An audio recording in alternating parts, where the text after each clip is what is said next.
सुंदरवन के जंगल में टुन्नू चिड़ा अपनी 3 बेटियों के साथ रहता था। उसकी बड़ी बेटी का नाम टुनटुनी चिड़िया था और मंझली बेटी का नाम टूनी चिड़िया था और सबसे छोटी बेटी का नाम भूरी चिड़िया था। तीनों बेटियां बहुत ही संस्कारी थीं। बचपन में ही उनके सर से उनकी माँ का साया उठ गया था।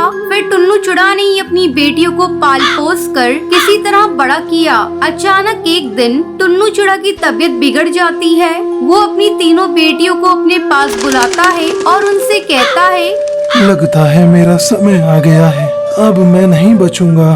तुम लोग मेरी बातों को ध्यान से सुनो। टुनटुनी, तू बड़ी है बेटा, अपनी दोनों बहनों का ध्यान रखना। बाबा, तुम ऐसी बातें क्यों कर रहे हो? तुम्हें कुछ नहीं होगा। मैं अभी वैद्य जी को बुलाकर ला रही हूँ। बेटा, वैद्य जी को बुलाने से कोई फायदा नहीं। तू बस मेरी बात सुन। तेरी छोटी बहन भूरी को पढ़ने का बहुत शौक है, तू उसे बहुत पढ़ाना। इतना कहते कहते टुन्नू चिड़ा की मौत हो जाती है। बाबा, ये क्या हो गया बाबा? अब हम लोग तुम्हारे बगैर कैसे रहेंगे? तीनों बेटियां अपनी बाबा की बॉडी के पास फूट फूट कर रो रही थी। किसी तरह टुनटुनी चिड़िया अपने आप को संभालती है, फिर अपनी दोनों बहनों को समझाने लगती है। देखो टूनी और भूरी चिड़िया, तुम दोनों के इस तरह रोने से अब बाबा वापस नहीं आएंगे। अब हम लोगों को ही अपने आप को संभालना होगा। तुम लोग चिंता मत करो, तुम्हारी बड़ी बहन अभी जिंदा है। मैं तुम लोगों की देखभाल करूंगी। इस तरह कुछ दिन गुजर जाते हैं। एक दिन टुनटुनी चिड़िया काम की तलाश में जाने लगती है। तब टूनी चिड़िया उससे कहती है, दीदी, मैं भी तुम्हारे साथ चलती हूँ। हम दोनों मिलकर कुछ काम करेंगे तो ज्यादा पैसे आएंगे। टुनटुनी चिड़िया के लाख मना करने पर भी टूनी चिड़िया नहीं मानती। फिर दोनों बहनें काम की तलाश में जाने लगती है।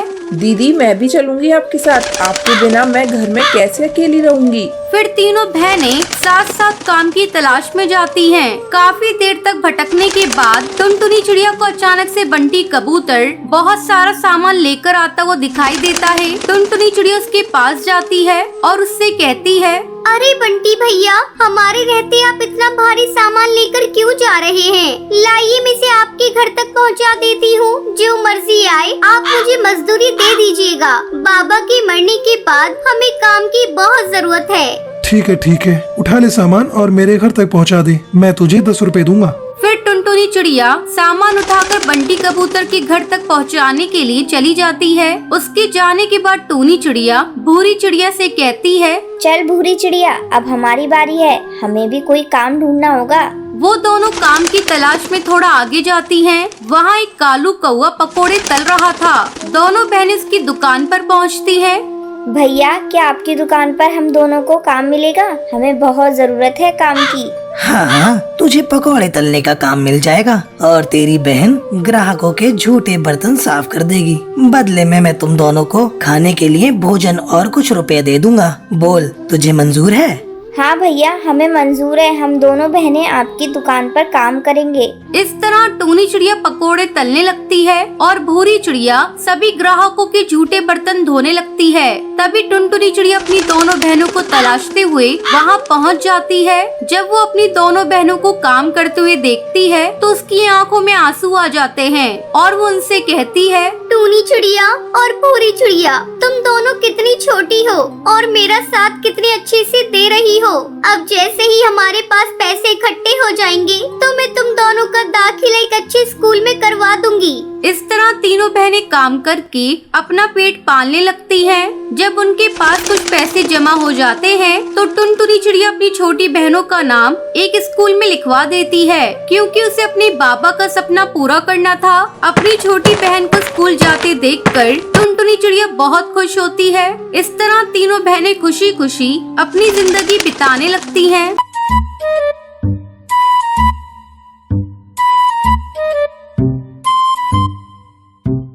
सुंदरवन जंगल में टुनटुनी चिड़िया अपने पति बंटी कबूतर के साथ खुशी खुशी दिन गुजार रही थी। टुनटुनी और बंटी कबूतर ने प्रेम विवाह किया था। टुनटुनी की सास टूनी चिड़िया अपने गांव में रहती थी। एक दिन वो बिना खबर किए टुनटुनी के घर आ जाती है। अपनी सास को देखकर टुनटुनी कहती है, अरे माँ जी, आप कौन है?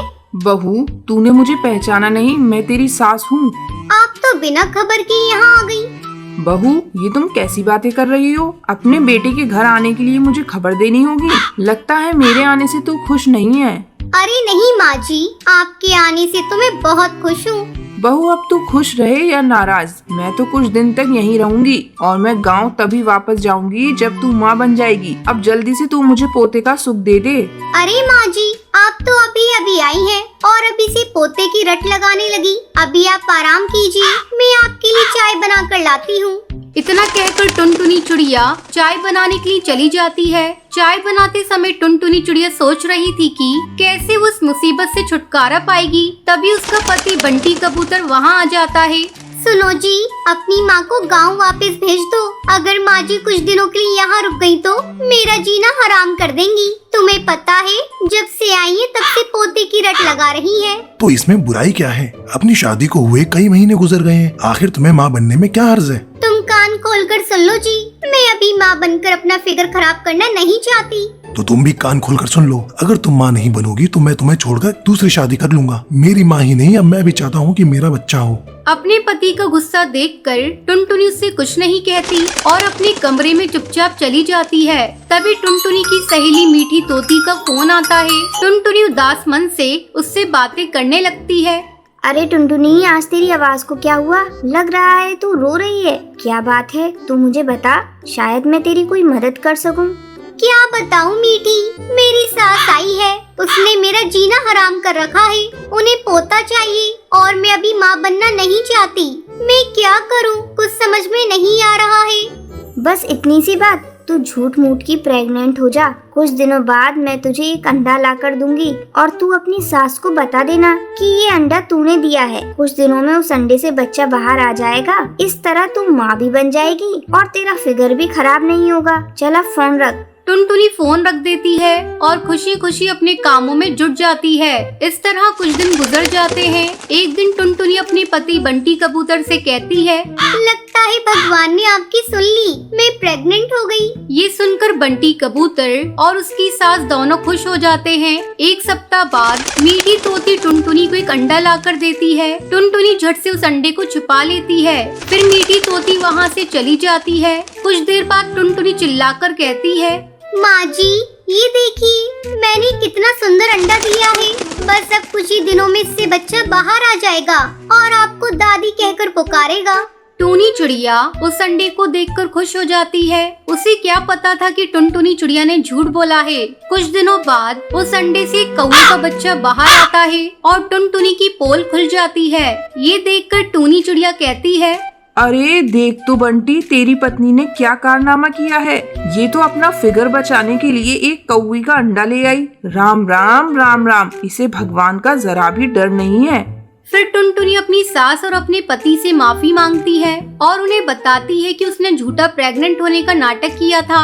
लेकिन बंटी कबूतर उसे माफ नहीं करता और उसे धक्के मारकर घर से बाहर निकाल देता है। टुनटुनी अपनी गलती पर पछता रही थी। वो कौवे के बच्चे को उसकी माँ के पास पहुँचा देती है।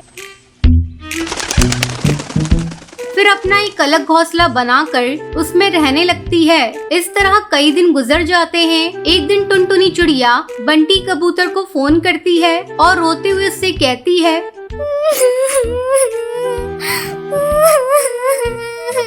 बंटी जी, मैं आपसे बहुत प्यार करती हूँ। मैं वादा करती हूँ आपसे, अब मैं कभी भी ऐसी गलती दोबारा नहीं करूँगी।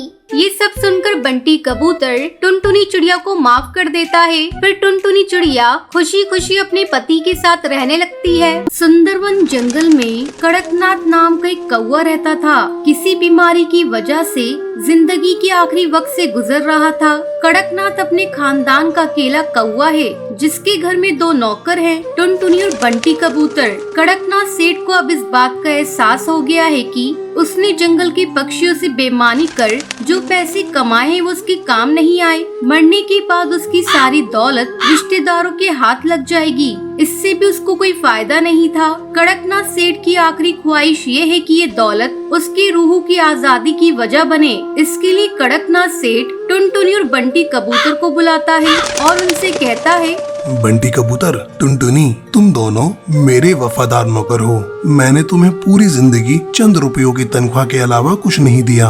मालिक, आप सेहत याब रहे, हमें आपसे और कुछ नहीं चाहिए। लेकिन अब मैं कुछ देना चाहता हूँ। क्या मालिक? मैं अपनी दौलत तुम दोनों में से किसी एक के नाम करना चाहता हूँ, लेकिन उसकी एक शर्त है। शर्त? मैं कुछ समझी नहीं मालिक।